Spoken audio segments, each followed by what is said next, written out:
하나님께서 말씀으로 창조하신 이 세계예요. 하나님 말씀이 살아 역사하시는 하나님 성교하시는 이 미시오드의 장으로 우리를 부르십니다. 하나님의 자비로우신 사랑이 항상 여러분의 가정 위에 함께 하시기를 축원합니다.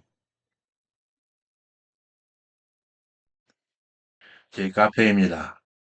왼편 카테고리에서 제2편 제사장나라 수립, 제2장 제사장나라 주권, 그 중에 제2절 법률 제정, 이는 레위기의 계속되는 내용인데 오늘 강의는 124번 자료 제38강입니다. 제 교재로서는 구약 상권 327쪽 338쪽이며 성경 본문으로는 레위기 8장 1절에서 10장 20절 내용이 되겠습니다.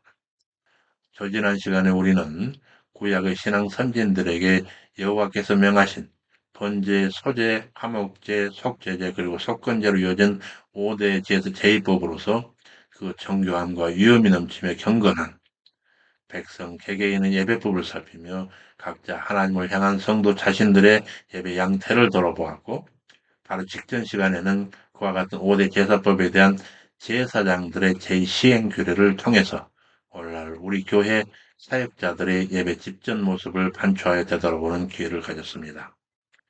오늘 이 시간에는 그와 같이 거룩하게 구별하여 받으시는 하나님을 향한 예배로서의 그 제사들을 집전해야 할 제사장을 세우는 위임식 관련 규례를 포함한 제사장 관련 제반 규례들을 살피게 되겠습니다. 이 제사장 관련 규례들, 이어지는 8장의 10장 내용은 제사장들의 위임식, 그리고 취임식, 제사가 집전되고 이로써 이스라엘 제사 제도가 실제로 개시되었고 그 시행 초기에 있었던 일부 시행착오를 보게 됩니다. 향후 선민 이스라엘의 모든 정치, 종교 생활의 구심점이 될 하나님 임재의 상징처소 성막이 건립되고 이제 그 성막에서 진행될 기본 업무인 각종 제사에 대한 규례까지 주어진 상황에서 제사장들이 하나님에 의해 임명되어서 모든 제사 업무를 배타적으로 독점적으로 수행하게 되는 내용입니다. 여기서 하나님을 향한 예배 집전을 배타적으로 독점 수행하게 되는 제사장에 대해서 각 WBC 주석서의 해설을 살펴보겠습니다. 각주 702번입니다. 그리스도는 하나님 나라의 위대한 대제사장이시기 때문에 그분을 따르는 모든 사람은 제사장이 됩니다. 실로 교회는 왕 같은 제사장직을 가진 제사장들의 나라입니다.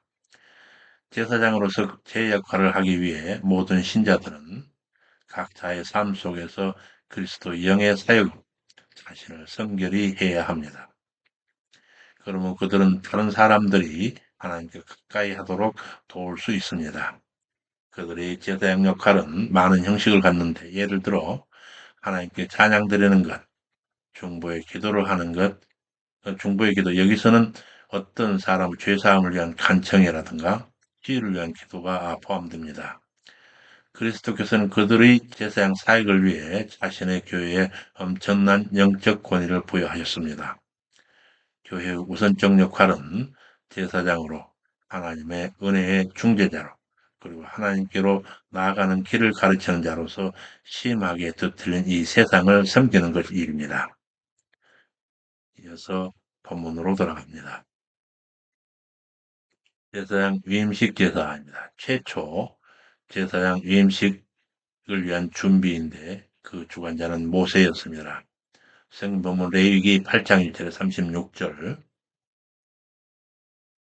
모세에게 일러가라사대 는 아론과 그 아들들과 그 의복과 관유와 여기서 이 관유라고 하는 것에 대해서 옥스포드가 해설하는데 703번입니다. 여기서 관유, 히브리어 쉐메는 등불을 밝히거나 식용으로 사용되는 모든 종류의 기름을 일컫는 용어입니다.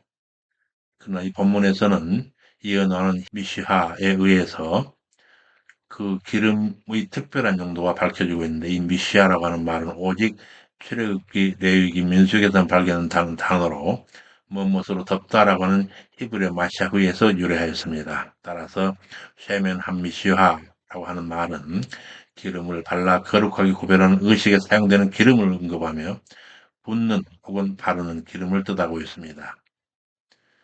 특별히 본문에서는 아론과 그 아들들에 대한 제사장 위임식에서 기름을 붓는 예식, 도유식 때 부어서 기름을 바름으로써 거룩하게 구별되었음을 나타내는 그 기름을 가리킵니다. 이는 상등 향품을 넣어 제조한 것으로서 일반적인 목적으로 사용된 것은 금지되었고, 만약에 그렇게 일반적인 용도로 사용됐을 경우에는 그 사용한 그 백성들은 이 백성 중에서 끊쳐지는 벌을 받게 됩니다. 이어서 본문으로 돌아가서 그 관유와 속죄제와 수송아지와 수양둘과, 여기서 이 수양둘은 각기 위임식을 위한 번제용 수양과 위임식을 위한 화목제용 수양, 이렇게 두 수양을 가리키는데, 그 수양둘과 무고병 한 광주를 이끌고 온 회중을 회막문에 모으라. 여기서 회막문에 모아야 할 온 회중의 개념에 대해서 옥스포드가 해설하고 있습니다. 각주 705번입니다. 회막에 모여야 할 자들은 온 백성이 아니라 그 백성들의 대표자들, 즉 장로들이었습니다. 더욱 200만 명 정도로 추정되는 이스라엘 온 백성이 좁은 회막문에 전부 모인다라고 하는 것은 불가능하기 때문에 그들은 장로들이었음이 분명합니다. 이 사람들은 중요한 사건들, 곧 성막의 재료를 가져오기를 청할 때, 종족을 계수할 때, 무리바에서 물을 낼 때도 소집된 적이 있으며 백성 전부를 대표하는 것으로 여겨졌습니다. 다시 본문으로 가서 이어서 유언받을 제사장들의 거룩한 옷, 성의 착용 규례입니다. 레위기 8장 6절에서 9절, 아론과 그 아들들을 데려다가 물로 그들을 씻기고 아론에게 속옷을 입히며 띠를 띠우고 겉옷을 입히며 에봇을 더하고 그 머리에 관을 씌우고 그 관 위 전면에 금패, 그 위에는 여호와께 성결이라 새겨졌는데 금패를 붙이니 곧 거룩한 관이라. 이렇게 해서 의관을 정제하고 이어서 제사장으로 유임되는 기름을 끼얹는 도유식이 전개됩니다. 레위기 8장 10절에 13절, 여호와께서 모세에게 명하심과 모세가 관유를 취하여 성막과 그 안에 있는 모든 것을 발라 거룩하게 하고 또 단에 7번 뿌리고 또 그 단과 모든 기구와 물두멍과 그 침에 발라 거룩하게 하고 또 관유로 아론의 머리에 부어 발라 거룩하게 하고 모세가 아론의 아들들을 데려 그들에게 속옷을 입히고 띠를 띠우며 관을 씌웠으니 여호와께서 모세에게 명하심과 같았더라. 이어서 제사장 위임식이 벌어지는 그 위임식을 위한 제사가 집행되는데 그 7일간 집행됩니다. 이에 대해서 먼저 위임식 속죄제에 사용될 수송아지에 관한 규례입니다. 레위기 8장 14, 17절, 모세가 또 속죄제 수송아지를 끌어오니 아론과 그 아들들이 그 속죄제 수송아지 머리에 안수하매 모세가 잡고 그 피를 취하여 손가락으로 그 피를 단의 네 귀퉁이 뿔에 발라 단을 깨끗하게 하고 그 피는 단 밑에 쏟아 단을 속하여 거룩하게 하고 또 내장 덮인 모든 기름과 깐 껍불과 두 콩팥과 기름을 취해 단 위에 불사르고 그 수송아지 곧 그 가죽과 고기와 똥은 진 밖에 불살랐으니 여호와께서 모세에게 명하심과 같았더라. 이 절차에 있어서 모세의 행위에 대해서 옥스포드에 해설합니다. 각주 707에서 708번입니다. 한글 개혁 성경은 모세가 예물을 잡기도 하고 피를 뿌리기도 한 것처럼 번역하고 있습니다. 그러나 이는 잘못된 번역입니다. 실제로 번제나 화목제나 속죄제 예식에서는 하나님께 예배하는 자가 그 예물에 안수하고 그것을 직접 잡습니다. 여기서도 아론과 그 아들들이 예물에 안수함과 동시에 그 예물을 잡는 것으로 보아야 할 것입니다. 반면에 모세는 모든 예식에서 대제사장의 역할을 담당했기 때문에 그가 예물을 잡았다고 생각할 수 없으며 모세가 담당한 것은 제사장의 속죄제에서 보여주는 바 모든 제사장의 행동과 같이 피를 취하여 정결케 하며 제사를 집전한 일이었다고 할 수 있을 것입니다. 이어지는 각주에서 모세가 지금까지 제사장들의 회중 앞에서 행한 속죄제 예식의 행동 하나하나에는 그들을 시각적으로 교육하기 위한 목적이 담겨 있음을 알 수 있습니다. 하나님으로부터 직접 계시를 받은 모세만큼 그 율법을 자세히 알고 있는 자가 없었기 때문에 하나님은 모세를 통해 그 율법을 먼저 실천하게 하신 것입니다.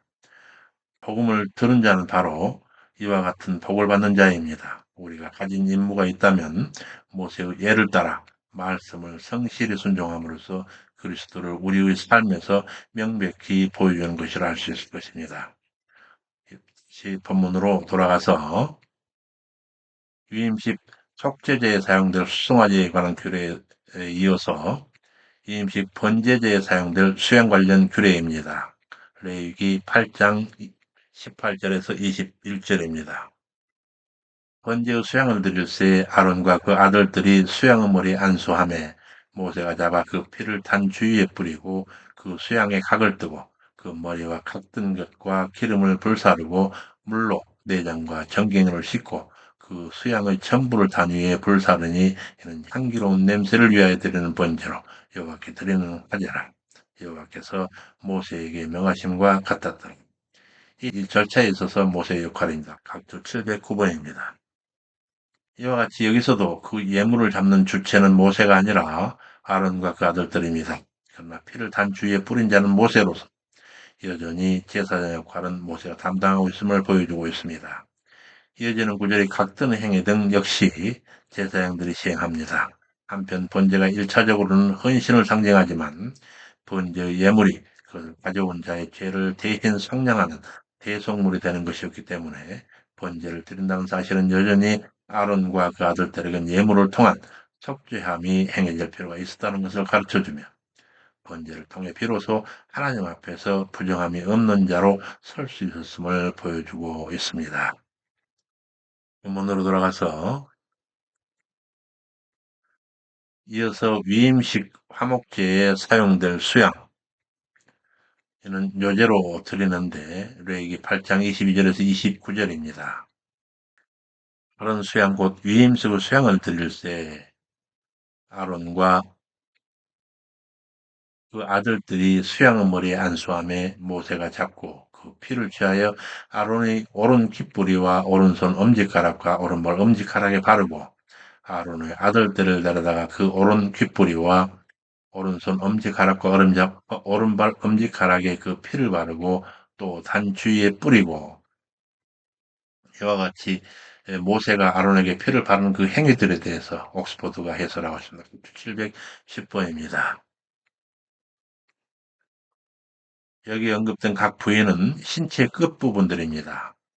그 부분에 피를 바르는 그런 행위는 아론을 완전히 성별하여 하나님께 드리는 것을 상징하고 있습니다. 특히 깃불에 피를 바르는 것은 여호와의 가르침을 받는 일에 바쳐지는 것으로 그리고 손과 발을 엄지가락에 피를 바르는 행위는 그 가르침을 제대로 수행하기 위해 드려지는 것으로 볼 수 있습니다. 그런 의미에서 제사장은 하나님의 계시의 통로이자 계시의 모범이라 할 수 있습니다. 또한 이러한 제사장은 그리스도를 예표하고 있습니다. 다시 본문 돌아가서 또 단 주위에 뿌리고 그가 또 그 기름과 기름진 꼬리와 내장에 덮인 모든 기름과 깐 커플과 두 콩팥과 그 기름과 우편 뒷다리를 취하고 여호와 앞 무교병 광주리에서 무교병 한 개와 기름 섞은 떡 한 개와 전병 한 개를 취하여 여기서 무교병 광주리에서 꺼낸 무교병에 대해서 옥스포드 해설을 듣겠습니다. 각주 711번입니다. 본절은 무교병 광주리에서 꺼내야 할 세 가지 종류의 무교병을 소개하고 있습니다. 그 중에서 기름빵 한 개라고 하는 것은 기름빵 한 개라고 하는 것이 출애굽기 29장 12절에서는 기름 섞인 무교 과자로 레위기 7장 12절에서는 고운 가루에 기름 섞어 구운 과자로 표현하고 있습니다. 무교병 예물들을 산증하는 것은 순전함입니다. 곧 무교병을 드리는 것은 부풀려 바르게 하는 것이 섞이지 아니한 진실함 그대로를 하나님께 드리는 것을 상징하고 있습니다. 따라서 속죄물을 통해서는 정결함을, 번제를 통해서는 온전함을, 그리고 화목제 예물인 무교봉을 통해서는 순전함을 상징함으로써 제사장의 직분을 갖게 된 사람들은 바로 그리스도의 모습을 닮아야 함을 보여주고 있습니다. 그리스도의 대속 공로로 신약 성도인 우리를 제사장으로 삼아주신 하나님께서는 우리 또한 그리스도를 닮아 주 앞에서 점도 없고 흠도 없이 나타나기를 힘쓰라고 명령하고 계십니다. 본문으로 돌아가서 그 기름 위에와 우편 뒷다리 위에 놓아 그 전부를 아론의 손과 그 아들들 손에 두어서 여호와 앞에 흔들어 요제를 삼게 하고 모세가 그것들을 그들 손에서 취하여 단 윗 번제물 위에 사르니 이는 향기로운 냄새를 위하여 드리는 유임식 제사로 여호와께 드리는 화제라. 이에 모세가 그 가슴을 취하여 여호와 앞에 흔들어 요제를 삼았으니 이는 유임식 수양의 모세의 응식이라. 여기서 이 모세의 응식에 대해서 옥스퍼드 해설을 살피겠습니다. 각주 712번입니다. 이 응식의 말씀을 통해 알 수 있는 사실은 이제까지의 모든 예식에서 모세만이 제사장의 기능을 수행했다고 하는 것과 아론과 그 아들들은 예배자의 신분이었다는 것입니다. 이는 또한 모세의 제사장직이 예식을 통해 생겨난 것이 아니라 하나님으로부터 직접 받은 것임을 가르쳐주고 있습니다. 그러나 모세 이후에는 하나님께서 제사장을 직접 세우지 아니하시고 위임식 제사를 통해 세우도록 그 백성에게 맡기셨습니다. 바로 제8장이 그것을 보여주는 말씀인데 제사장을 세우는 일을 그 백성에 맡기신 것은 언약 백성들 스스로가 하나님 말씀에 순종하여 하나님을 섬기는 직분을 이어가게 하시려는 뜻이었다고 할 수 있을 것입니다. 다시 본문으로 돌아가서 여호와께서 모세에게 명하신 바 같았더라. 이어서 단 위의 피와 관유 뿌림 후에 화목제 예찬에 대한 규례입니다. 레위기 8장 30절에서 32절 모세가 관유와 단 위의 피를 취하여 아론과 그 옷과 그 아들들과 그 아들들 옷에 뿌려서 아론과 그 옷과 그 아들들과 그 아들들 옷을 거룩하게 하고 아론과 아들들에게 이르되 나에게 이미 명하시기를 아론과 그 아들들은 먹으라 하였은즉 너희는 해망문에서 그 고기를 삶아 위임식 강주리 안에 떡과 아울러 거기서 먹고 고기와 떡의 나머지는 풀살을 찌며 이 절차에서 이와 같은 행위를 해야 할 장소에 대해서 옥스포드가 해설하고 있는데 각주 713번입니다. 이는 고기를 삶고 또 그것을 떡과 함께 먹는 모든 행위가 회막문에서만 이루어야 함을 강조하는 것입니다. 반면에 일반 백성에게는 특정 장소가 정해져 있지 않으며 무교병을 먹는 경우도 마찬가지였습니다. 이는 아론과 그 아들들이 더 이상 일반 백성의 범주에 들지 않는다라고 하는 것을 시사하고 있습니다. 이어서 위임식이 거행되는 7일간의 7일 동안의 규례인데 레위기 8장 30절에 36절 위임식은 7일 동안 행하나니 위임식이 마치는 날까지 7일 동안은 회막문에서 나가지 말라. 오늘날 행한 것은 여호와께서 너희를 위하여 속하게 하시려고 명하신 것이니 너희는 7주야를 회막문에서 거하여 여호와의 부탁을 지키라. 그러면 사망을 면하리라. 이 이임식에 이어서 이제 대제사장에 오르는 대사장 직분에 오르는 취임식이 이루어지는데 그 취임식 후에 첫 번째 대제사장이 첫 번째 드리는 제사입니다. 이날은 제8일에 있었던 일입니다. 먼저 제사장 취임식 제사 준비에 관한 규례입니다. 7일간 위임식 후 제8일에 위임받은 제사장의 첫 번째 제사가 집전되는데 레위기 9장 1절 모세가 백성에게 예물을 선포하되 제사장은 제사장대로 백성은 백성대로 예물을 지참하여 회막에 모이라 하는데 먼저 제사장이 가져올 예물에 관하여는 레위 9장 2절 제사장은 자기를 위해 흠없는 송아지를 속죄제를 위해 취하고 흠없는 수양을 번제를 위하여 취하여 여호와 앞에 드리고 그리고 이날에 백성들이 드릴 예물에 관하여는 레위 9장 3절에 4절입니다. 백성들은 자기를 위하여 예물로 수염소를 속죄제를 위하여 취하고 또 송아지와 어린 양의 1년 되고 흠없는 것을 번제를 위하여 취하고 또 화목제를 위하여 여호와 앞에 드릴 숫소와 수양을 취하고 기름 섞은 소제물을 가져오라 하라. 그런 후에 제사장직에 오르는 취임식 제사가 집행되는데 이때부터는 대제사장이 직접 주관합니다. 제사장을 위하여는 속죄제와 번제를 드리고 백성을 위하여는 속죄제와 번제, 도제, 화목제, 요제를 드리니 여호와의 영광의 백성 위에 임하시니라. 이에 대한 본문 레위기 9장 20절 24절입니다. 아론이 백성을 향하여 손을 들어 축복하므로 속죄제와 번제와 화목제를 피라고 내려오니라. 모세와 아론이 해먹에 들어갔다가 나와서 백성에게 축복하며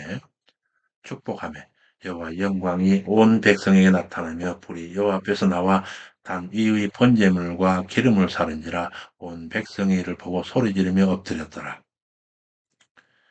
그런데 그 거룩한 위임식이 있은 후에 위임받은 제사장 그 초기에 있었던 커다란 불행한 시행착오 사건이 있습니다. 그것은 곧 아론의 두 아들 나답과 아비후의 망령된 분양 사건을 이름인데 이에 대해서 레위기 10장 1절에서 7절 아론의 아들 나답과 아비후가 각기 향로를 가져다가 여호와의 명하시지 않는 다른 불을 담아 여호와 앞에 분향하였더니 우리 여호와 앞에서 나와 그들을 삼키매 여기서 나답과 아비후의 망령된 분향 사건에도 옥스퍼드가 해설하고 있습니다. 각주 714에서 715번 내용이 되겠습니다. 바로 앞 제9장 곧 제사장 위임식 사건과 포문 사건 이 사건 곧 나답과 아비후의 망령된 분향 사건은 동일한 연장선상에 있는 사건으로 하나님의 영광이 나타나고 이스라엘 백성이 기뻐 경배하며 엎드렸던 그 사건이 나답과 아비후로 하여금 지금 번제로 나타난 행동을 취하게 했음을 암시하고 있습니다. 다시 말해 그들은 제사장이라고 하는 자신의 신분을 이용해서 하나님의 영광을 가까이 하여 백성들로부터 높임을 받고자 하는 인간적인 계산과 욕심으로 하나님의 말씀에 위배되는 행동을 지금 저지르고 있는 것입니다. 다음 각주로 이어서 이 본문에서 다른 불을 들이다가 할 때 이 다른 불이라고 하는 다른 불에서 다른이라고 하는 히브리어 자라라고 하는 말은 외인이 되다 곧 모르는 사람이 되다 멀어지다라고 하는 히브리어 주르의 부사형으로서 관련이 없는 낯선 외래의라고 하는 뜻을 지닙니다. 따라서 한글 개혁 성경 번역처럼 단순히 다른이라고 하는 의미보다는 전혀 모르는 낯선이라고 하는 강한 의미로 해석해야 옳습니다. 그러므로 여호와의 명하시지 않은 불이라고 하는 이 말은 거룩한 회막과 아무 상관이 없는 외부로부터 온 어떤 불을 가리킨다고 할 수 있습니다. 곧 나답과 아비후가 자기들 마음대로 외부에서 가져온 불로서 분양하였던 것입니다. 이후 16장 12절에서는 여호와 앞 단 위에서 피운 불을 향로에 채우라고 하는 규정이 나오는데 이는 그들이 죽은 후 곧바로 하나님께서 세워주신 규정입니다. 이처럼 하나님께서 번제단의 불을 특별히 지목하신 것은 그 불이 바로 여호와 앞에서 나와서 언제나 성막 안에 머물러 있는 거룩한 불이었기 때문에 그렇습니다. 이어서 본문으로 돌아가서 여호와의 명하시지 않은 다른 불을 담아 여호와 앞에 분향하였더니 불이 여호와 앞에 나와 그들을 삼키매 그들이 여호와 앞에서 죽은지라. 모세가 아론에게 이르되 이는 여호와의 말씀이라 이르시기를 나는 나를 가까이 하는 자 중에 내가 거룩하다 함을 얻겠고 온 백성 앞에 내가 영광을 얻으니라 하셨느니라. 온 백성 앞에 여호와께서 영광을 얻는다 하시니 말씀에 대해서 옥스포드 해설을 듣습니다. 각주 716번입니다. 이스라엘은 하나님 언약 백성이었으며 언약은 바로 두 사람의 의합, 곧 뜻을 모으는 것 같습니다. 그러므로 이스라엘 백성은 하나님의 거룩을 입지 않고서는 그분과 동행할 수 없었으며 따라서 하나님은 그들에게 먼저 거룩을 입혀주시려고 규를 세워주신 것입니다. 이스라엘 백성에 있어서 그것은 특권일 뿐만 아니라 책임이며 복임과 동시에 지키지 아니할 때는 저주일 수 있음을 레위기 26장과 신명기 28장이 말하고 있습니다. 다른 민족들은 인간 마음에 새겨진 양심과 도덕을 어긴 죄로 인해서 하나님의 심판을 받아야 되지만 구약시대 언약 백성들은 그들에게 특권으로 주신 율법을 지키지 않음으로써 심판을 받게 되는 것입니다. 이러한 차원에서 하나님은 자신을 제일 가까이 하는 제사장들에게 대해서 특별한 경고를 하셨습니다. 이르시되 또 여호와께 가까이 하는 제사장들로 그 몸을 성결히 하라. 나 여호와가 그들을 돌격할까 하노라. 예수님께서 분명히 말씀하셨습니다. 이르시되 많이 맡은 자에게는 많이 달할 것이니라. 또한 야고보 사도도 선생된 자들이 더 큰 심판을 받으리라고 경고하고 있습니다.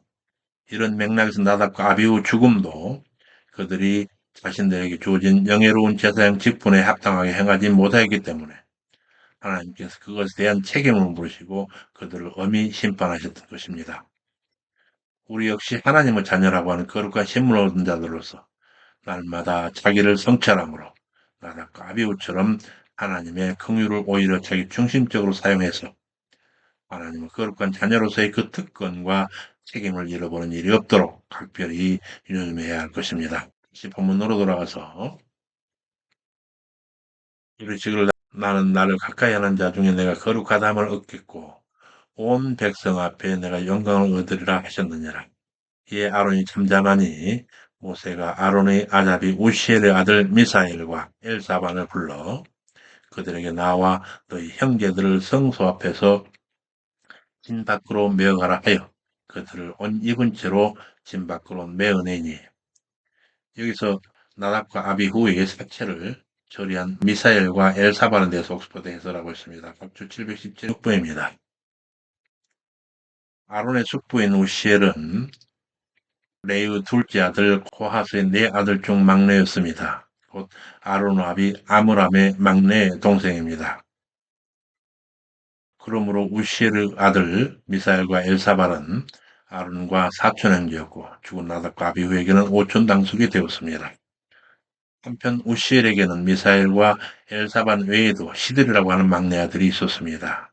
한편 제사장은 시체 만지는 일이 금지되어 있었기 때문에 모세는 제사장이 아닌 자들 중에 가장 가까운 칠척을 불러 시체 처리를 맡겼던 것입니다.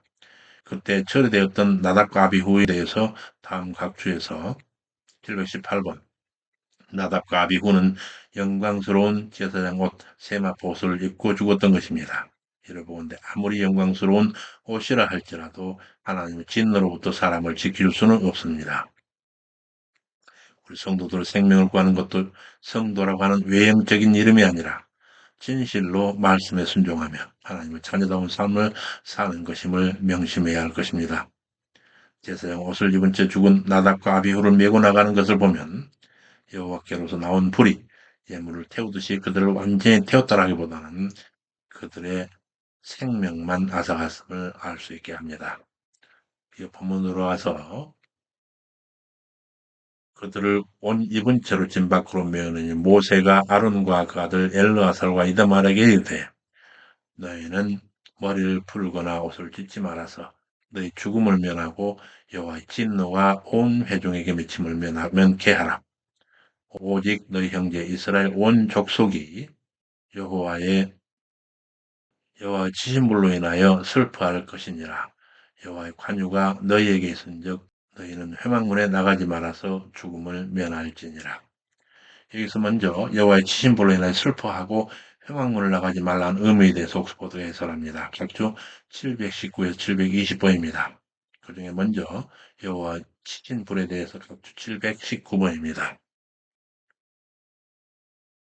히브리어 원어 성경은 이스라엘 백성들이 슬퍼해야 할 이유가 그 불탐으로 임함임을 명확히 하고 있습니다. 이에 비해 한글 개혁 성경은 시신불로 인하여라고 우회적으로 묘사함으로써 시신불 때문에 죽은 나답과 아비후의 죽음을 슬퍼할 것이라고 하는 오해를 가질 수 있게 하고 있습니다. 그러나 오늘 성경은 여호와께 태우신 일, 그 자체를 슬퍼하라 말하고 있습니다. 즉 회중의제를 담당해야 할 제사장들이 둘이나 불에 태워 죽은 그 사건 자체를 슬퍼하고 또 그 불이 가져다준 두려움과 하나님 진노에서 긍휼을 얻기 위해 우는 것이 허락되었다고 할 수 있습니다. 나답과 아비후를 동정하여 울거나 그 죽음 자체를 의도하는 일과는 분명한 차별성을 지니고 있습니다. 그리고 형왕문을 나가지 말라 하심에 대해서 다음 각주에서 720번 이 표현은 마치 제사장이 하나님을 섬기는 도중 그것을 포기해버리고 나가는 모습을 연상시키고 있습니다. 이러한 행동은 하나님 앞에 크나큰 잘못으로 죽음을 가져오는 행동에 대하여 뒤따르는 경고의 말씀을 찾아볼 수 있습니다. 이처럼 제사장의 자기를 버리는 것은 곧 죽음을 의미했습니다. 제사장은 결코 개인의 감정에 이끌려 하나님 뜻을 저버리는 일이 없어야 했습니다. 오늘날 신약의 성도들도 구약의 제사장과 같이 하나님 앞에 직접 나아가 하나님께 명하신 일을 행하는 자들입니다. 따라서 우리 성도 역시 구약 제사장들과 마찬가지로 하나님 일을 최우선으로 삼는 자들이 되어야 할 것입니다.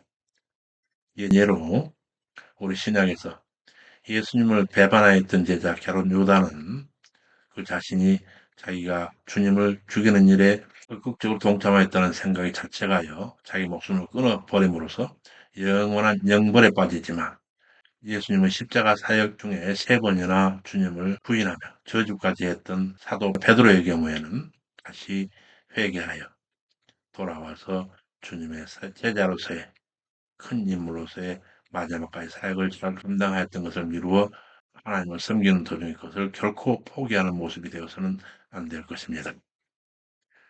이어서 본문으로 돌아와서 이번엔 제사장의 금주와 또 응식 규례에 관해 살피겠습니다. 우선 제사장의 금주 규례입니다. 레위기 10장 8절 11절 아론에게 이르시되 너나 네 자손들이 회막에 들어갈 때는 포도주나 독주를 마시지 말아서 너희 사망을 면하라. 되도록 영원한 규례라. 그리하여야 너희가 거룩함과 속됨을 분별하며 정함과 부정함을 분별하고 또 여호와가 모세로 명한 그 모든 규례를 가르치리라. 여기서 포도주나 독주를 금하심에 대해서 옥스포드 해설하고 있습니다. 각주 721번입니다. 성령 충만을 통해서 분별력을 가져야 하는 그리스도인들에게 경고하신 말씀 또한 술 취하지 말라 말씀하신 걸 생각해 볼 때에 거룩하신 그리스도의 통치를 받느냐 아니면 세속적인 감정에 휩싸여 살아가느냐 하는 문제가 술과 매우 실질적인 연관을 가지고 있음을 알 수 있습니다. 그런 회목에 들어갈 때는 본문은 문맥으로 볼 때 술을 마시는 일이 제사장으로게 절대적으로 금지된 것은 아니었습니다. 단지 그들이 직무를 행하기 위해 회막에 들어갈 때만 술이 금지된 것이었습니다. 하지만 성경의 전체적인 교훈으로 볼 때 어떤 상황에서도 술은 여전히 경계해야 할 문제인 것은 너무나 분명합니다. 특별히 하나님 성경에 위치해 있는 자에게는 더욱 그렇습니다. 다시 본문으로 돌아와서 이어서 화목제 후에 남은 제물에 대한 응식 규례입니다. 레위기 10장 12절에서 13절 모세가 아론과 그 남은 아들 엘르아살과 이다말에게 이르되 여호와께 드리는 화제 중 소재에 남은 것은 지극히 거룩하니 누룩을 넣지 말고 단 곁에서 먹되 이는 여호와의 화제 중 네 음식과 네 아들의 음식인 거룩한 곳에서만 먹으라. 내가 명령을 받았느니라. 소재에 남은 것은 누룩 없이 단 곁에서만 먹으라고 하심에 대해서 옥스포드 해설하고 있습니다. 각주 722번입니다.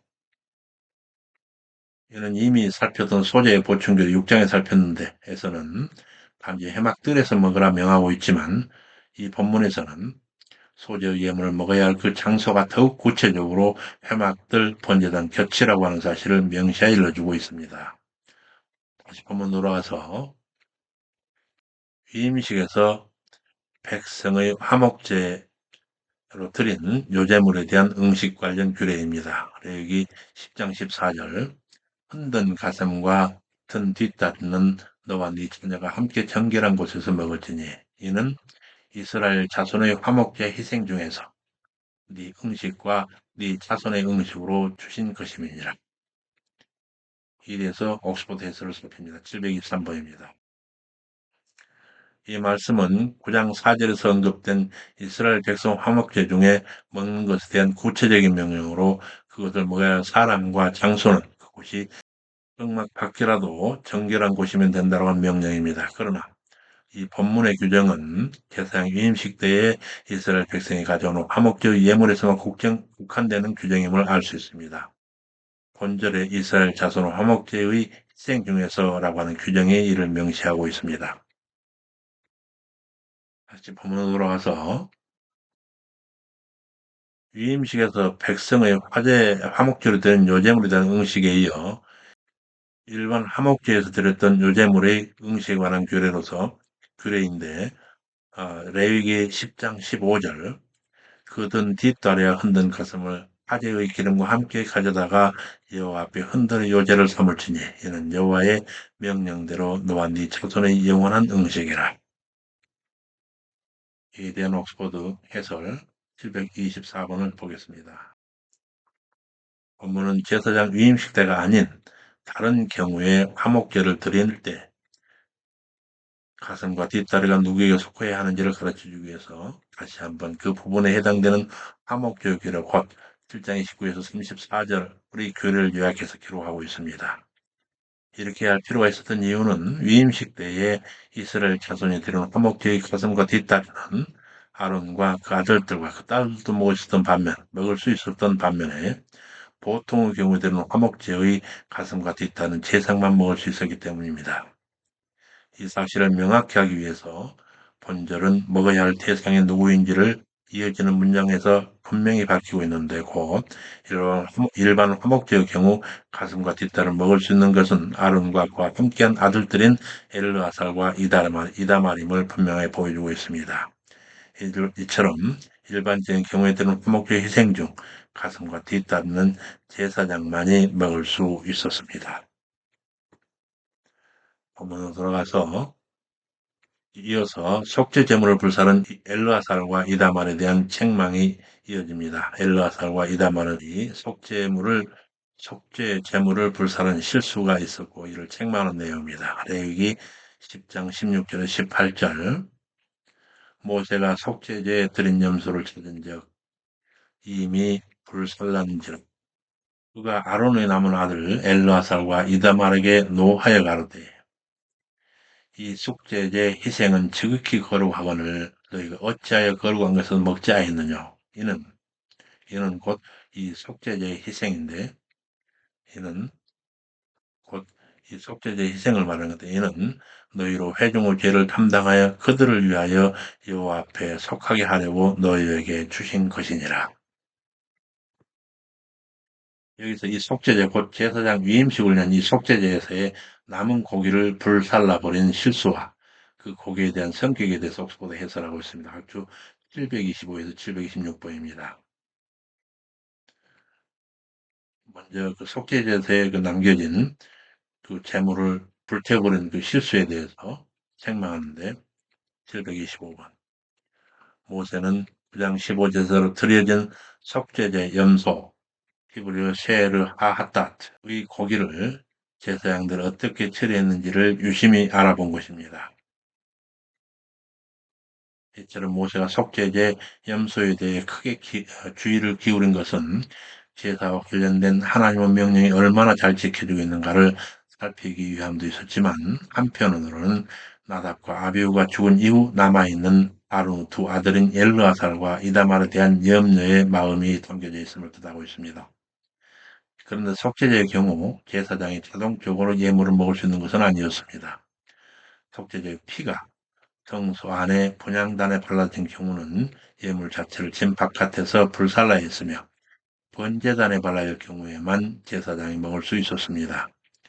이어지는 본문 말씀으로 미뤄볼 때 9장 15절에서 드려진 속죄제의 피는 번제단에 발라진 것이며 따라서 제사장은 그 고기를 태우지 말고 먹어야만 했던 것입니다. 이 속죄제에 남겨진 이 고기에 대해서 다음 각주를 보면 여기서 제사장의 짊어지하는 죄가 회중의 죄라 하고 있습니다. 그런데 4장 13에서 21절에 따르면 회중의 죄를 지었을 경우에는 속죄제의 고기를 먹지 아니하고 진 밖에서 다 태워야만 했습니다. 제물의 처리 방법이 그처럼 이처럼 다른 것은 두 속죄제 성격이 다르기 때문에 그렇습니다. 먼저 제4장에서 말하는 속죄제는 온 회중 곧 이스라엘 전체가 하나의 공동체로서 하나님의 계명을 어길 경우 그 죄를 속하게 하여 드는 속죄제였습니다.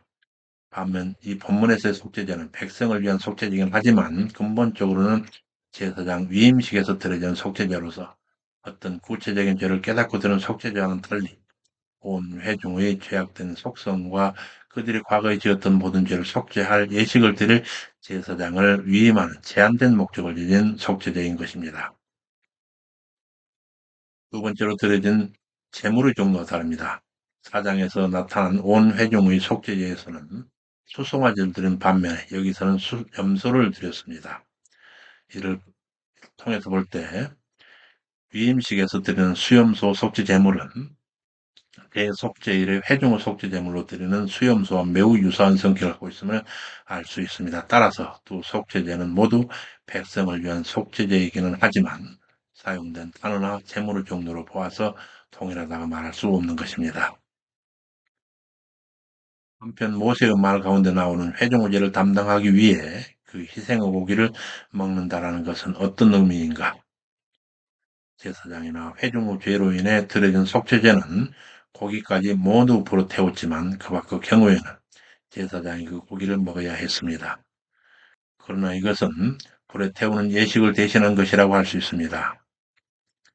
즉 속죄제는 어떤 경우든지 거룩하게 처리가 되어야 했기 때문에 그 제물이 남은 것을 불로 태우는 대신 거룩한 제사장이 그 고기를 모두 처리해야 했던 것으로 생각할 수가 있습니다.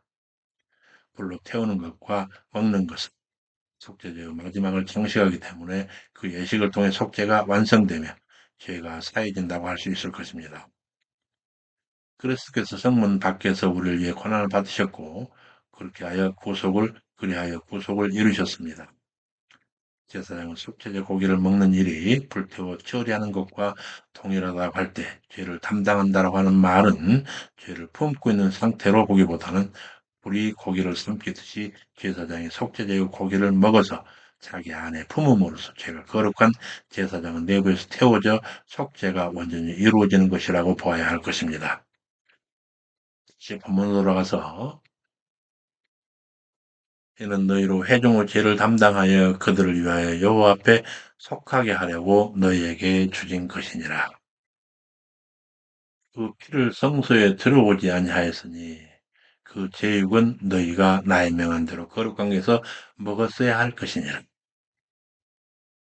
다음은 이와 같은 책망에 대한 아론의 진솔한 변명입니다. 여기 10장 19절 20절 아론이 모세에게 이르되 오늘 그들이 그 속죄제와 번제를 여호와께 드렸어도 이런 일이 내게 임하였거늘 오늘 내게 속죄 제육을 먹었다면 여호와께서 어찌 선히 여겼으리요.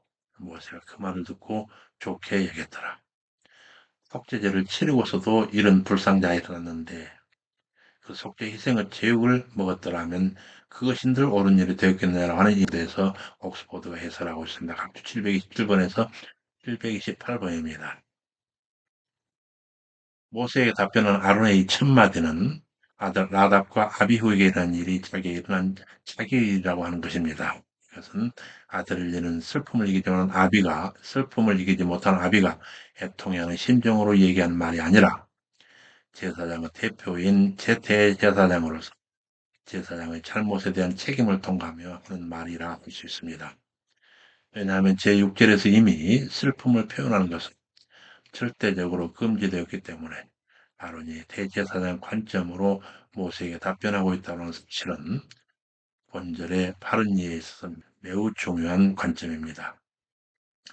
예전은 각주 728번에서 속죄제의 희생의 고기를 제사에 먹지 않으면 그의 직이 온전히 끝나는 것이 아니라고 하는 사실을 모세는 물론 아론 자신도 잘 알고 있었습니다. 그럼에도 그가 고기를 먹지 않은 것은 결코 그의 아들들을 생각하는 슬픔 때문이 아니며 규정을 어기려는 의도도 아니었습니다. 그것은 나답과 아비후 일을 자기에게 일어난 일로 여겼기 때문이며 대제사장은 자기에게 죄가 있다고 생각하기 때문에 아론은 이처럼 제사장이 틀어야 하는 속죄제의 예식을 따라 그 고기를 먹지 않고 불로 태운 것입니다. 그러나 이것은 9장 3절에서 이스라엘 자손이 가져온 속죄제의 목적을 온전히 이루지 못하는 결과를 가져왔습니다. 따라서 아론은 이스라엘 백성의 속죄제를 다시 드릴 수 있는 하나님의 새로운 계시를 받았다고 할 수 있을 것입니다. 이런 관점에서 볼 때 나답과 아비후가 죽은 후 16장 1절에서 여호와께서 모세를 통해 또 대속죄제의 예식을 세워주신 특별한 의미가 있습니다. 물론 16장의 예식은 앞으로 지속적으로 지켜가야 할 예식 절차였지만 제10장 사건과 연결해 생각해 볼 때 속죄제의 규례에 아론을 위한 속죄제와 백성을 위한 속죄제가 언급된 것은 10장의 아론의 죄를 속하는 것과 함께 미완성된 백성의 속죄제를 완성시키는 의미가 함께 들어있다고 할 수 있습니다. 실제로 하나님께서는 아론에게 죄가 있다고 말씀하지 않으셨습니다. 그렇지만 여러 상황을 살펴서 아론은 자기 안에 죄가 있음을 깨닫고 그 속죄 제물을 먹지 않고 불태웠습니다. 아론의 이러한 판단은 하나님 율법에 대한 해석의 한 모델이라고 할 수 있습니다. 11절 살폈듯이 제사장은 희생 예식을 행하는 뿐만 아니라 계시된 규정들을 가르치는 것과 계시되지 않는 여러 상황들에 대해서 결정을 내려야 하는 임무가 있었습니다. 이런 의미에서 본절은 앞으로 제사장이 행해야 할 상황 판단의 선례를 보여주는 것이라 할 수 있습니다. 그래서 본문으로 돌아가서 이 지점에서 레위기에 대한 개념에 관하여 중간 정리를 하려고 합니다. 레위기는 성막 건립에 즈음하여 이제 이스라엘 백성들이 구체적으로 성막을 중심으로 하여 하나님과 통행하는 삶을 살기 위한 구체적 지침을 주신 각종 율법들을 기록하고 있습니다. 곧 출애굽한 이스라엘 백성들이 시내산 긍경에 이르러 여호와 하나님과 선면 언약을 체결하여 구약 선면으로 본격 태동된 후 여호와 임재의 상징적 처소인 성막까지 건립할 때 즈음하여 이스라엘 백성들이 성막을 중심으로 하여 여호와의 하나님과 동행하며 바르고 복되는 삶을 살 수 있을지에 대한 구체적 지침을 담고 있는 각종 율법 수요를 보도하고 있습니다. 이처럼 성막 건립에 즈음하여 성막을 중심으로 바른 삶을 영위하여 하나님과 복된 교제를 유지하기 위한 지침 형식으로 주어진 레위기 율법은 전날 시내산 선민 언약 체결 시 그 언약의 세부 조건의 형식으로 수여된 출애굽기 율법 부분 제20장 23장까지 내용과 함께 모세 오경의 율법 부분의 양대 핵심 부분을 이루고 있습니다.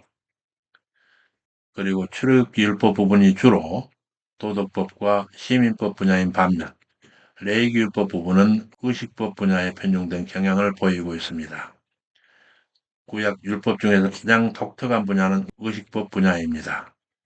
도덕법 및 시민법 분야는 절대 유일신 사상을 전제로 한 고도의 윤리 수준을 갖고 있다는 특징을 제외한다면 외형상으로는 인간 삶의 기본적인 조건이 동일하기 때문에 여타 문화권의 도덕 및 시민법과 일부에 있어서 외형적 유사성을 가질 수도 있습니다.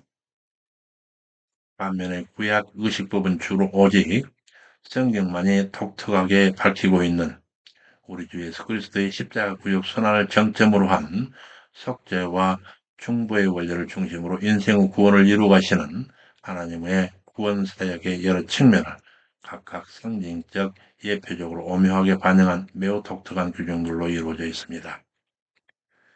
따라서 제각각 거짓 신들의 존재와 사역이 근거한 여타 이방 문화권의 의식법들과는 판이합니다.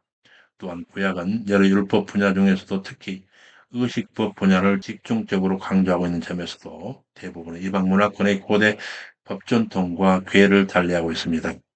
그리하여 의식법은 구약 율법 가장 뚜렷한 특징으로서 우리에게 깊은 연구와 깨달음을 요청하고 있는 것이라 할 수 있습니다.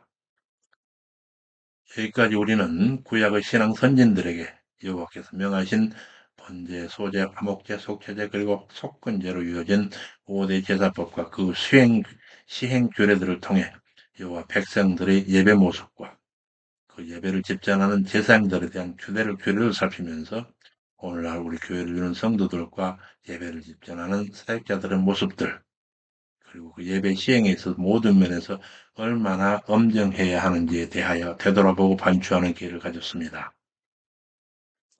다음 시간에는 여호와의 구별된 백성으로서 신앙의 선진 이스라엘이 어떠한 삶으로 거룩하게 구별하여 하나님 받으시 기뻐하시는 하나님을 향한 예배로서의 생활 관련 규례들을 살피게 될 것입니다. 수고 많으셨습니다. 우리 주님의 자비로우신 은혜가 사랑하는 여러분 심령에 항상 함께해 주시기를 간절히 축원합니다. 감사합니다. 샬롬.